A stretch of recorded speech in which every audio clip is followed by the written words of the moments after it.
Point suivant. Donc on parle toujours d'urbanisme, mais cette fois-ci sur le terrain de l'UNESCO, concernant donc ce bien inscrit qui est le Mont-Saint-Michel et Sabé.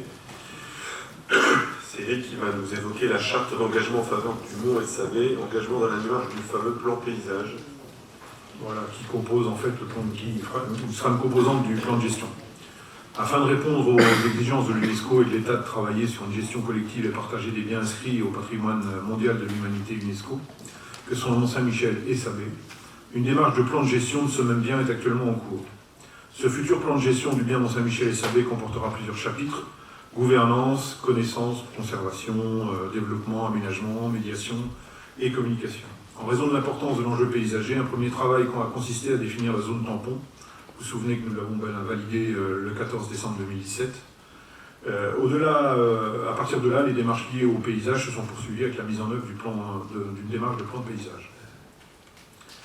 Alors, il s'agit de débuter l'écriture du plan de gestion par une démarche préalable de mobilisation et de partage dans le cadre d'un plan paysage. Personne n'étant seul responsable de la question du paysage, 3 temps forts ont ponctué le processus d'élaboration. Les journées de lecture des paysages qui ont été organisées les 14 mai, 13 juin et 26 juin 2018, les ateliers diagnostiques 1er et 17 octobre 2018, et enfin les ateliers action qui se sont déroulés les 5 avril, 6 mai et 24 mai 2019. Le plan de paysage du Mont-Saint-Michel et Sabé s'est ainsi déroulé en différentes phases qui ont toutes donné lieu à l'édition d'un rapport. Phase 1, méthodologie. Phase 2, diagnostic argumentaire. Phase 3, axes et objectifs de la qualité paysagère avec carte. Et phase 4, programme d'action. Le plan de paysage a été construit autour de la notion de valeur qui constituera le point d'articulation entre le plan de paysage et le plan de gestion. Ces valeurs fondent l'identité du Mont-Saint-Michel et de Sabé. Elles ont non seulement vocation à être préservées, mais aussi pérennisées et développées. Les partages d'expériences ont permis de faire émerger 7 valeurs qui définissent l'esprit des lieux: une silhouette magnétique, le mont en tant que composante architecturale urbaine, puissante et pittoresque, l'estran, paysage mystique, une agriculture et un bocage puissamment identitaire, des marais et des zones humides, une grande baie commandée par des villes et des villages attractifs, un réseau de routes et de chemins en lien étroit avec le Mont-Saint-Michel et Sabé. Les enjeux ainsi précisés ont permis d'élaborer un programme d'action mettant en œuvre à court terme 2019-2022. Celles-ci sont listées aux pages 38 et 41 du document de synthèse qui vous a été mis à disposition. Les premières actions proposées sont les suivantes. Ainsi, le plan de paysage est un préalable en ce qui a permis d'asseoir un principe de gouvernance basé sur la concertation, l'appropriation et le suivi réactif. À ce titre, il préfigure le volet gouvernance du bien du futur plan de gestion. En adhérant à cette démarche, la communauté accepte de participer à la démarche d'élaboration et de mise en œuvre du plan de gestion du bien, qui doit assurer sa préservation, sa valorisation, pour permettre sa transmission aux générations futures dans les conditions de son authenticité et de son intégrité. Ceci se fera notamment selon les principes méthodologiques suivants: action conjointe de l'État et des collectivités locales dans un contexte interrégional entre la Normandie et la Bretagne, impulsion par une démarche préalable de mobilisation des différents acteurs, tant publics que privés, mise en œuvre d'un plan de paysage ayant permis de se familiariser avec la notion de valeur et identifier un programme d'action associé, mise en place d'un plan de gestion équilibré, conciliant préservation et valorisation du bien et développement durable du territoire, participation aux démarches, outils et organes de suivi de la mise en œuvre de plans de gestion dans une finalité d'amélioration continue. Alors l'ensemble de des pièces constitutives du plan paysage, tel qu'il a été approuvé par le PETR, sont à votre disposition en version numérique, sur demande au service urbanisme de l'agglomération. Alors, délibération, donc je vous passe également les considérants. Donc il est proposé au Conseil communautaire de valider la charte d'engagement jointe en annexe et ainsi s'engager dans une démarche paysagère en faveur du bien UNESCO Mont-Saint-Michel et Sabé, et autoriser le président à notifier la présente délibération aux représentants de l'Interscope de la baie du Mont-Saint-Michel. Alors, nous aurions pu presque le faire à deux voix avec Jean-Pierre Carnet, qui a suivi ce document depuis quasiment le début. Voilà. Monsieur le Président. Merci. Est-ce que Jean-Pierre, tu veux ajouter quelque chose? Je voudrais simplement rappeler que l'initiative au départ qui a été prise, ça a été d'abord un front de refus, puisqu'il y avait 113 communes qui étaient concernées par ce plan de gestion, qui était déjà défini par l'administration. Et il y a un travail qui avait été commencé au niveau des communes, ce qui nous avait amené à nous réunir et à refuser en fait ce que l'on voulait nous imposer. Ça remonte un peu plus de 4 ans. Je me souviens de cette première réunion, ou de ces réunions que nous avons fait à Beauvoir, notamment. Merci Alexis de nous avoir reçus au passage. Nos collègues bretons étaient aussi remontés que nous, ce qui a permis de bloquer le démarrage d'une enquête publique qui aurait finalisé, si vous voulez, la mise en place de ce plan de gestion que l'État voulait nous imposer très rapidement, il y a de ça pratiquement 4 ans.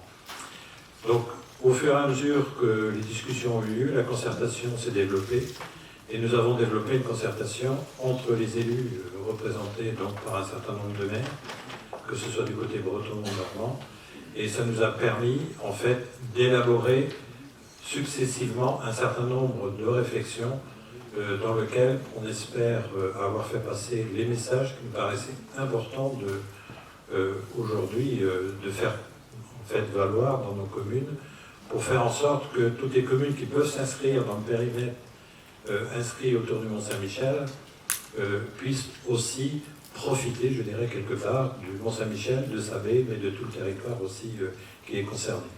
Donc je pense qu'il y a eu un très bon travail de fait. On a une première phase qui aboutit aujourd'hui qui s'appelle le plan paysage, qui va déboucher sur toute une réflexion qui va continuer sur la même base de concertation entre l'État et les élus pour élaborer ce plan de gestion qui demain va définir peut-être un certain nombre de règles qui seront aussi en liaison, il faut le reconnaître, avec l'urbanisation d'une certaine façon. Alors vous savez qu'il y a eu toutes ces questions de co-visibilité, on est passé également par les éoliennes, on est passé par un certain nombre de sujets qui ont fait l'objet de discussions et éventuellement même d'une attaque pour faire déclasser le Mont-Saint-Michel de son caractère reconnu au niveau de l'UNESCO. Donc aujourd'hui, les choses, personnellement, moi j'estime qu'elles sont plutôt bien en route et que le travail qui a été fait en termes de concertation est relativement intéressant. Je dirais au passage que nous trouvons une administration au niveau de la Bretagne qui nous permet de faire avancer le dossier beaucoup plus efficacement que du côté normand. Alors j'espère simplement que les amis bretons qui ont travaillé avec nous sur ce dossier-là continueront à, quelque part, entre guillemets, imposer un certain nombre de vues qui devraient nous permettre d'être plus avantageuses pour notre côté que du côté Bretagne.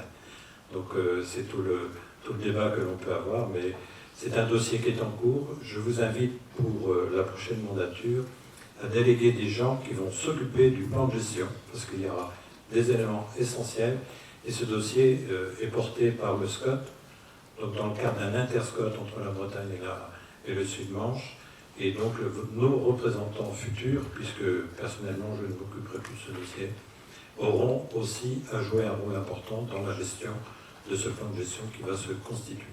C'est simplement cela que je voulais vous rappeler. En tout cas, c'est un travail qui a été fait, porté par le PETR.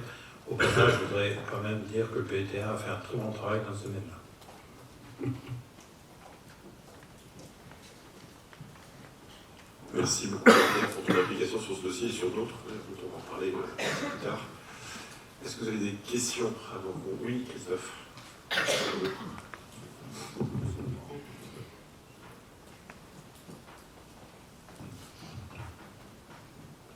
Alors c'est plus une remarque. J'ai bien compris que ce plan de gestion est très très important pour les générations des futurs élus. Et puis je suppose que ce plan de gestion découlera encore une fois sur nos documents d'urbanisme. Et moi je voudrais faire une reproche, pas sur le fond mais sur la forme. Aujourd'hui on nous amène un dossier qui s'appelle le plan paysage, qui est un des éléments du plan de gestion. Mais je n'ai pas souvenir qu'il ait été présenté aux élus concernés. Il y a plusieurs communes qui sont concernées parce qu'elles intègrent la zone tampon ou la zone la plus proche du Mont-Saint-Michel. Et c'est un travail qui a été réalisé donc, par les deux Scots. Et on n'a pas eu de présentation de fait. Et on demande à l'ensemble des communes de valider ce travail avec, je ne sais pas si chacun d'entre nous a pris le temps de lire l'ensemble des documents qui ont été mis en ligne.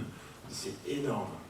Et il me semble important qu'à chaque phase, je dirais, de l'élaboration de ce plan de gestion, que cet interscot puisse nous présenter à l'ensemble des élus qui seront pas impactés, mais enfin si impactés, mais qui auront aussi co-construit ce document, et bien qu'on puisse le présenter à l'ensemble de nos conseillers et qu'ils puissent prendre part au vote. Parce qu'aujourd'hui, je pense que beaucoup vont voter ce document sans en connaître peut-être le fond.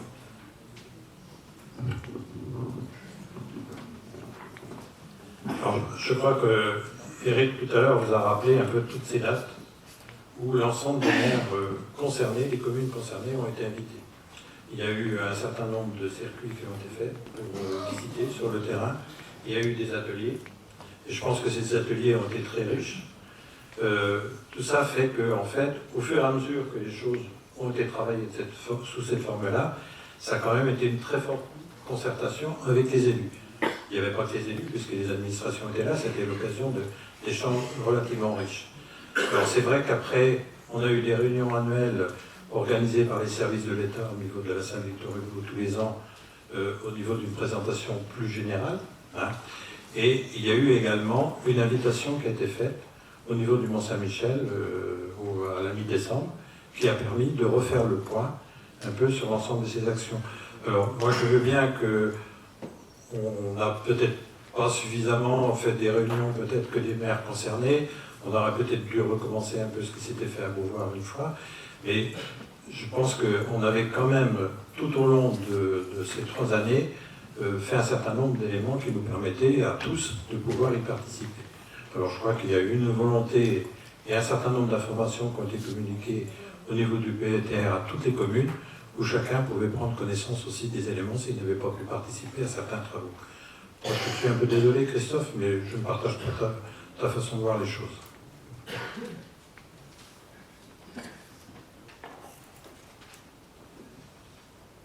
Merci. Est-ce qu'il y a d'autres questions? Oui, non. Donc, je propose de voter, tout simplement.